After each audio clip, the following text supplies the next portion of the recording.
they both said unprompted, he's going to be better than Wes. Okay. He's going to be better than Wes Hoolahan. And he only turns 20 next month. Yeah. You know, let's not get too carried away. But let's get excited. Yeah, I think as well, part of this, it's not the whole story because, you know, he was brilliant last night. He should have had 3 assists. Actually, he gets fouled for the penalty, doesn't he? That Blackburn end up missing.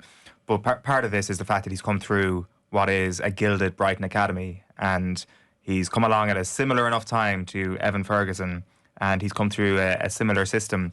And Mark Beard, there was a clip of him that, you know, was reshared, went semi-viral when Evan Ferguson scored his hat-trick against Newcastle United a few weeks ago.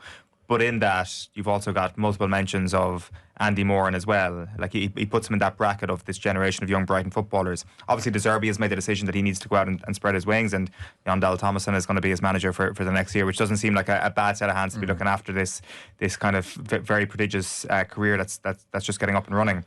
But looking more into what Mark Beard has said about him, he did an interview with Balls.ie earlier this year, and about Moran, he said he's my favourite player. I know I said Evan. Evan is the biggest one I could go and see reaching superstardom. Andy Moran could be close to that as well. I love him. I think he's my favourite player I've coached simply because of the kid he is. He's lovely. And he goes on to talk about how he came in quite a small lad and didn't really think too much of him because of his diminutive stature. And after watching him play football, he was like, nah, this is absolutely ridiculous. He scored like a goal that he compared to Maradona it was kind of like a brilliant turn in midfield, runs the length of the pitch, buries it into the bottom corner in a game he'd played for Brighton at underage level. And it was at that moment he was like, yeah, this kid's going to be good. But obviously we're talking about a very, very young talent, and I think the connection to Brighton, the connection to Ferguson is obviously going to put a bit more of a spotlight on him for now as well. Well, speaking of, I mean, he's surely in contention for the next senior squad.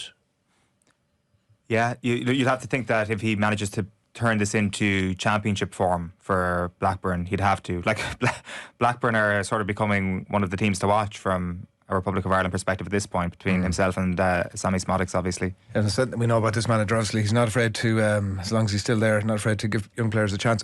Andy, we're going straight in for Andy, are we? I don't know. It would be quite a plot twist if he managed to maintain Andrew for the rest of his career. Did you say one of his coaches called him Andy? Were you paraphrasing there, or were you like... No, Andy. Mark Beard refers to him as Andy. I just feel as if I can breathe a bit easier after that. Yeah, so somebody else with a bit of weight behind them has actually said Andy, so yeah. By all means. I thought he did kind of an Andy Cole on it and said, I'd prefer to be called Andrew. I think reaching adulthood and not having Andrew shortened to Andy will be a bit of a red flag. Yeah. Well, sorry, the one thing I missed out from the Mark Beard quotes, I think Andy, given time and patience, I've called him the Irish Phil Foden. I think he could be a real top talent as well. So that's the... When he started with Maradona, you can't be working your way back to Phil Foden.